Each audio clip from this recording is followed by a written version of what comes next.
सत्संगत जी, प्यार से कहना ध्यान रंगा जी।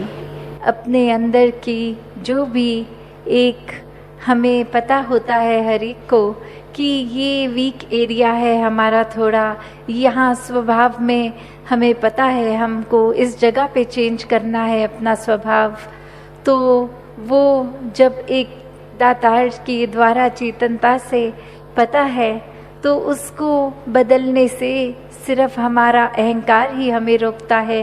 कि जानते हुए भी कि यहाँ सुधार है, वहाँ सुधार को एक शुरुआत ही उसकी नहीं करते। और फैक्चुअली एक किताबी तौर पे पता भी है कि जितने ज़्यादा सुधार होंगे उतना ज़्यादा एक हम ज़्यादा स्पष्ट एक रूप में अपने जीवन को, सहज जीवन को, एक स्थिर जीवन को और जी पाएंगे। तो बात वही कि कैसे अपने जीवन में जहाँ हर एक ने ये ब्रह्म ज्ञान लिया, ये दातार इस निराकार से जुड़ के फिर कैसे ये सिखलाइयाँ जो सत्संग की होती हैं वो एक जीवन में उतारते हुए स्वयं का भी सुधार करना है, जहाँ वहाँ जीवन को भी इस तरह बनाना है कि चाहे इसलिए नहीं कि कोई हमारा जीवन देख रहा है, पर इसलिए क्योंकि इस निराकार से जुड़े हैं तो जीवन इस तरह का ही होना चाहिए। ये एक करने का कोई एफर्ट नहीं, ये खुद ब खुद ऐसा सुंदर जीवन हो जाना चाहिए जिसको फिर अगर कोई देखता भी है समाज में तो वो एक अच्छे जीवन की परिभाषा पे खरा उतरे। तो कैसे अपने जीवन में हर समय एक सही दिशा पे कायम रहा जाए। एक पल पल ये जो डगमगाता जीवन, पल पल में अलग अलग चीज़ें हो रही हैं, तो कैसे फिर एक जैसा रहा जाए। तो बात वही कि अपने अंदर से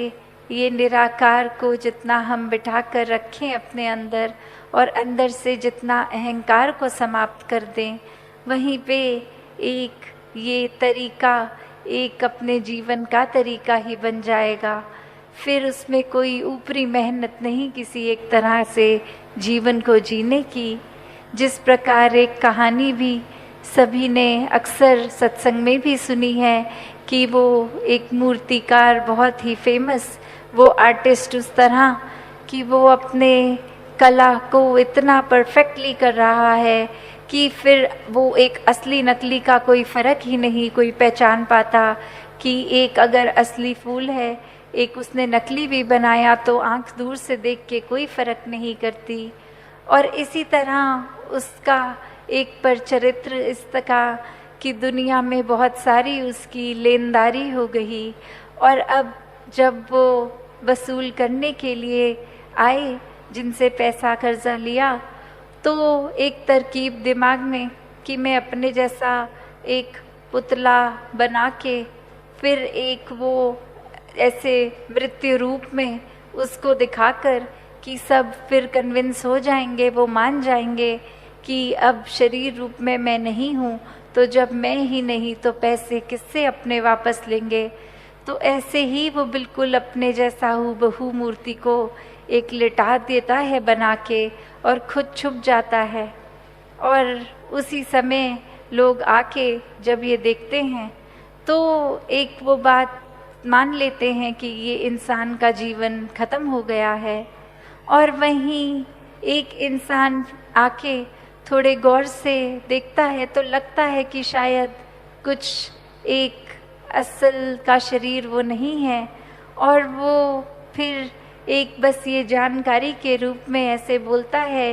कि इस आर्टिस्ट ने ये मूर्ति बनाई है और ये साफ पता चल रहा है इसमें कमी है इतनी, उस कमी के कारण ही पता चल रहा है। और वहीं वो जो दीवार के पीछे छुपा आर्टिस्ट एक अहंकार में बाहर आके उनके सामने कहता है कि क्या कमी है इसमें, मुझे बताओ। तो वो बात कि एक अपने आप को इतना प्रबल करके और वहीं पे फिर एक बात कि उनका जो आए उनका मकसद वहीं का वहीं सॉल्व हुआ कि वो इंसान भी मिल गया। और उस इंसान को जहाँ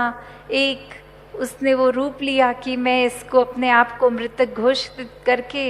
एक मेरा काम बन जाएगा, तो वो एक अपने अहंकार के कारण कि मेरी कमी कौन निकालने वाला आ गया है। तो हमारा जीवन भी अगर हम देखें तो उस तरह तो नहीं जा रहा, उस डायरेक्शन में तो नहीं जा रहा कि किसी ने ज़रा सा बोल दिया कि आप वैसे तो बहुत ही अच्छे हैं, पर एक ही अगर सुधार आप अपने अंदर कर लें, तो क्या हमारे अंदर भी वो भाव नहीं आ रहा कि कोई अगर क्रिटिकल हो रहा है हमारे बारे में, तो हम वो क्रिटिसिज्म को भी कैसे लेते हैं? क्या हम उसमें सच में देखते हैं कि वो इंसान हमारी भलाई चाह रहा है, और कुछ अगर सामने लाया तो हम उसको किस प्रकार ले रहे हैं? या फिर अपने अहंकार से हम वो अच्छाई को, सुधार तो दूर की बात, उस इंसान को ही नापसंद कर रहे हैं कि हमारी कमियां बता रहा है। तो बात वही कि कैसे अपने जीवन में हर कोई वो कर सकता है कार्य कि अपनी कमियां जहां खुद भी पता है या किसी के द्वारा भी पता है, तो उन पे काम करना है कि नहीं। एक सत्संग आए हैं तो वो ध्यान पूर्वक एक पूरा एक एक पल जो महापुरुष बोल रहे हैं उसको सुनना है, या फिर एक दिमाग में वही बना है कि आएंगे, एक कतार में लगेंगे, फिर लंगर खा के घर चले जाएंगे। तो बात वो नहीं कि कैसे संगत में आना है, बात वो कि एक संगत में बैठ के क्या करना है। सिर्फ एक शरीर को एक बैठने की अवस्था में नहीं रखना, मन को एक हमेशा ये जो भी बोल वचन आ रहे किसी भी तरह से आ रहे हैं उनके ऊपर एक अपने ध्यान को लेना। जैसे अभी महापुरुष अपनी स्पीच में बोल भी रहे थे कि अक्सर ये होता है कि सत्संग आए, बैठे, सुने, और जब बाद में कोई पूछे कि सत्संग में आज क्या सबसे अच्छी सिखलाई आपने अपने जीवन में ली,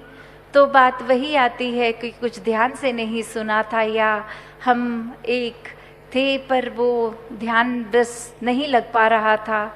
तो बात वही कि सिर्फ एक सत्संग में शरीर की अटेंडेंस नहीं, एक मन की अटेंडेंस ज़रूरी है, एक अपनी चेतनता की अटेंडेंस ज़रूरी है। वरना तो फिर एक सत्संग आने का भी क्या फिर फ़ायदा। घरों से इतनी दूर, जब मौसम ठीक भी नहीं तो भी इतनी मेहनत से पहुंच रहे हैं, पर आके सिर्फ एक शरीर को बिठा लिया और कुछ ग्रहण नहीं किया। तो बात यहाँ सिर्फ चेतनता की। वरना तो अक्सर ऐसे भी देखे हैं कि बहुत सालों से भी अगर कोई सत्संग कर रहे हों और ज्ञान ठीक से अगर नहीं समझ आया, तो वो सत्संग में भी ये बताते हैं कि हम अपने ब्रांच में कहीं सत्संग कर रहे थे और एक दिन बहुत देरी से किसी कारण से पहुँचे, और हमने अगर घर पे उसी समय बाल धोए तो किसी ने टोक दिया कि आप गीले बालों में क्यों सत्संग आ गए हो, या फिर खास करके बहनों के लिए कि आपने सर पर चुन्नी क्यों नहीं ओढ़ी है। तो बात वो नहीं, हर एक का अपना कल्चर है, अपना बैकग्राउंड है। तो सत्संग आना कोई वो दुपट्टे की मोहताज नहीं कि पहना है कि नहीं पहना, एक सर कजा है कि नहीं कजा। बात वो कि सत्संग आए हैं तो एक अपने ऊपरी अपीयरेंस के ऊपर इतना ध्यान नहीं जितना ये मन से सत्संग सुनने का भाव है। कैसे एक सत्संग आने में भी हमने फिर अपने वो भरम भुलेखे डाल दिए कि किस तरह बैठना है, क्या करना है, कैसे एंटर करना है। तो बात वही कि सत्संग का मतलब ये मर्यादित रूप है, जहाँ कि ये पता है कि आपसी बातचीत नहीं, क्योंकि आपसी बातचीत से शोर होगा और शोर से कोई भी वक्ता महापुरुष की हम बात नहीं सुन पाएंगे। या फिर जो दासी का भी काफ़ी बार वो फ़ोन्स के ऊपर हर बारी कहना कि वो फिर ध्यान भंग की बात है कि संगत आके ध्यान लगा के किसी की बात सुन रहे हैं, और फिर मोबाइल फ़ोन्स भी वो किसी ना किसी रूप से डिस्ट्रैक्शंस बन जाते हैं। तो दासी की घड़ी पे नज़र अब, और ज़्यादा समय नहीं लेके इन्हीं शब्दों से आज्ञा लेगी सात संगत जी, धन निरंकार जी।